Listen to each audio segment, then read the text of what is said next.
Hi, it's Margaret, and thank you so much for joining me here on the Gardening Me. Today I'm sowing snapdragons, not out here.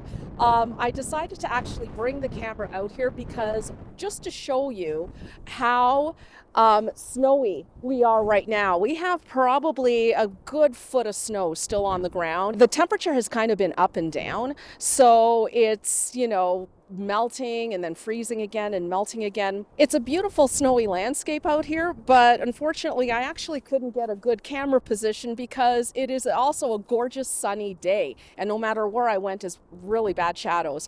But anyhow, I decided to plug along and continue on. I am going to take you guys inside and I am going to be sowing the snapdragon seeds, but firstly I thought, as I usually do it seems, show you the varieties that I'm growing this year. And I am growing 4 varieties of snapdragons. One of them I grew last year already, and it was fabulous. In fact, last year was the first year that I have grown snapdragons, and I absolutely loved it. It was so much fun. So I will show you that variety first. And the first variety that I am sowing is this guy here, and it is Potomac orange, and it's kind of like a pinkish orange color. And this one was my favorite of the ones that I grew last year. I grew several different of the Potomac series, which are tall 40-inch tall snapdragons. They have pretty strong stems, so they're perfect for cut flowers. And this color just blew the other ones away. I also grew white, I also grew lavender. I think those were the other 2 I grew. I may have grown one more. And these were by far and away my favorite, so I'll be growing these again this year. The next one is called Cherry Twist, and it's one you would have seen on my Baker Creek seed haul. Now this one is a shorter variety. It only gets 20 to 24 inches tall, so it's going to be really good, I think, for the front of the border, but I think it's tall enough where you can still get some really decent sized cut flowers from it. So that's awesome. The description, it says it's cherry red and buttercream, but from the photos I've seen, it kind of looks more like purple and white. So I guess we'll see what that looks like when they come up. The next one is also from my Baker Creek seed haul, and it is called Oriental Lanterns. And this one as well is one that I am really excited about growing. Now this one is a true dwarf. It only gets to be about 12 inches tall, and it's a buttery yellow and I don't know, it looks like a purplish red color to me. And it's not tall enough, I would say, for traditional bouquets, but I think it would be more than fine for like little posy kind of bouquets.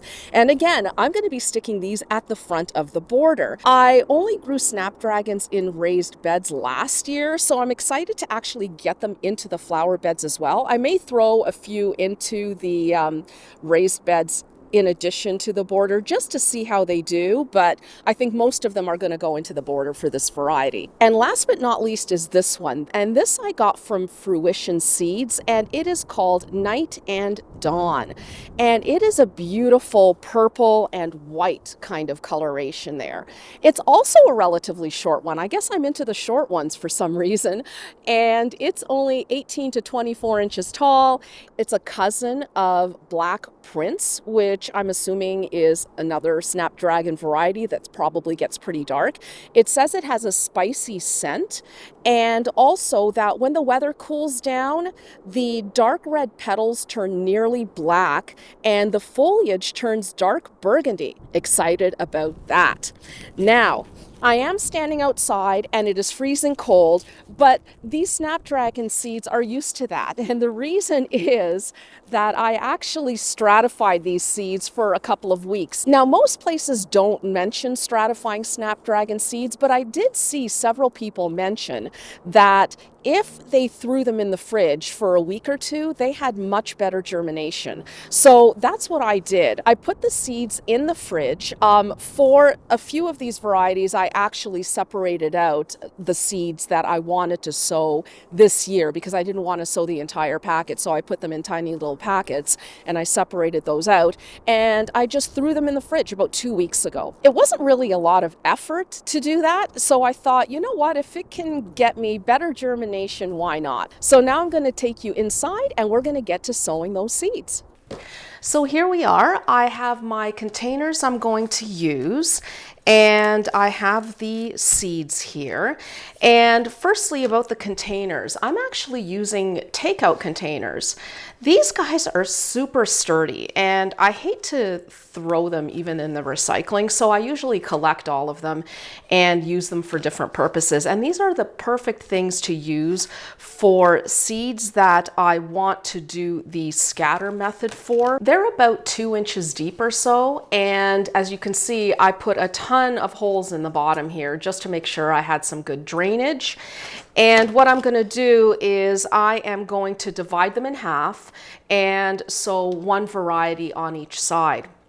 Now, once these seedlings are big enough, so maybe one set of true leaves, maybe 2 sets, depending on how big they get, I will be taking them out, pricking them out of the container, and I'm actually going to be putting them into plug trays. But that is about a month down the line. We're a little bit a ways from getting to that stage. So here I have my Pro Mix seed starting mix, and it is damp, but I actually think I need to wet it a little bit more because I don't think it's damp enough. I think it needs to hold together a tiny little bit more than that. And I'm just going to give it a stir. Make sure the water is evenly distributed. Uh-oh, we have a visitor. We have a visitor, don't we, Blossom? Okay, so I think that's good. That's much better. So I'm going to just fill up this container now. Almost to the top, but not quite. I would say maybe a 1/2 inch, 1/4 inch from the top. I think that's pretty good.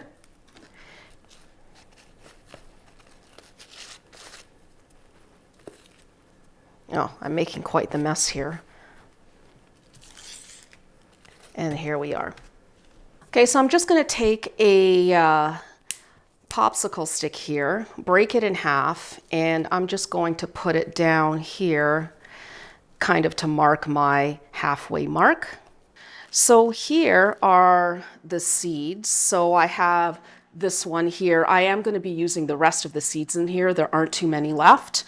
And the other 3, I didn't want to use the entire packet, so I put a portion of them into these little tiny baggies.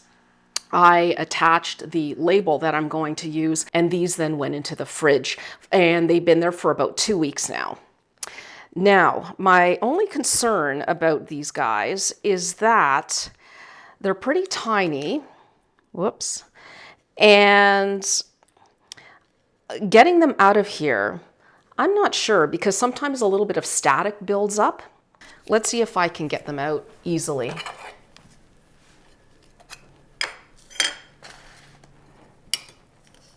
See what happens.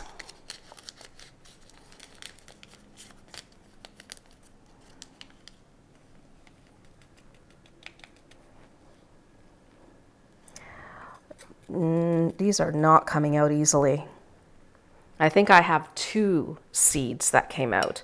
So what I'm going to do is see if I can just pick up the seeds directly from inside the pouch in addition to these 2 seeds. So the one that I'm sowing right now is the Oriental Lanterns Snapdragon. So that's the one I'm sowing now. I'm going to put that here. And I'm actually using a skewer because it's longer, and I'll be able to kind of get in here a little bit better than if I used a toothpick. And so I'll do the same thing. I'll just dampen the tip here and pick up the seed, hopefully. although it is even staticky, even on that. Okay, I picked up one. So that's a start. Let's see if I get another one. It literally is so staticky that it is so staticky, whoops, that I'm touching the seed and it's literally jumping to another spot. I'm gonna see here whether you can see the seeds jump. So I'm gonna try getting this one here. See, look at that. Look at the other one, look at this guy. It's like jumping. I'm thinking that what I may do next time, if I have to stratify seeds like this that are dry and not in a paper towel, is I may actually just put them in a little piece of paper, kind of make a homemade envelope. The normal envelopes that I get that are for saving seeds, they're a little bit too big for this type of thing. So when I'm putting these seeds down, I'm making sure I spread them out a little bit so that when I go to take them out to transplant them, it's a lot easier and I don't end up damaging ones that are like right beside each other. Now, I'm not sure how many seeds I have here. I think maybe 20. I've completely lost track now of where I'm putting the seeds. So I'm hoping they're okay. Oh, I see one right near the top here. I'm going to put that down here. And then there was the two that actually did end up coming out of the envelope. And that, so much easier. There we go. So that's Oriental Lanterns done. And now I'm just going to do the rest of them in the same way.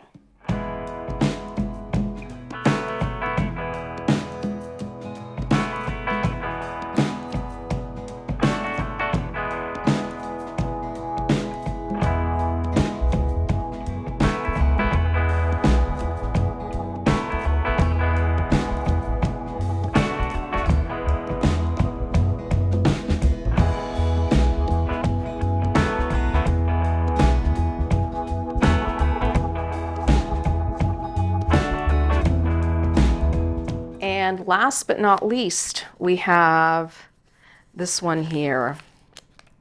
And this one comes in its own little kind of wax paper envelope here. And these come out really easily. This is probably going to be the one that is the most evenly spread out because I'm not hunting and trying to chase down seeds and then losing my spot when I'm sowing them. And there we go. That's the last one. Snapdragons need light in order to germinate, which is why we are surface sowing them today, which is what this method is called. And in order to maintain that even moisture around the seeds while they're on top of the soil, I will be putting on a little layer of vermiculite. Before I put on the vermiculite, I'm giving the seeds a little bit of a spray just to settle them into the soil, and this will ensure that they have nice contact with the soil underneath as well. And now just that light layer of vermiculite.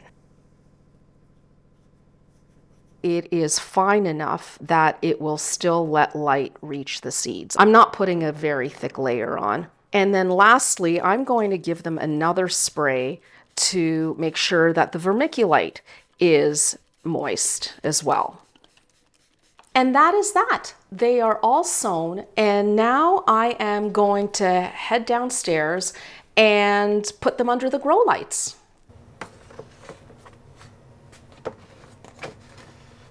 And there we go, all done. These guys need temperatures in the 21 to 24 degrees Celsius range. I'll put Fahrenheit on the screen.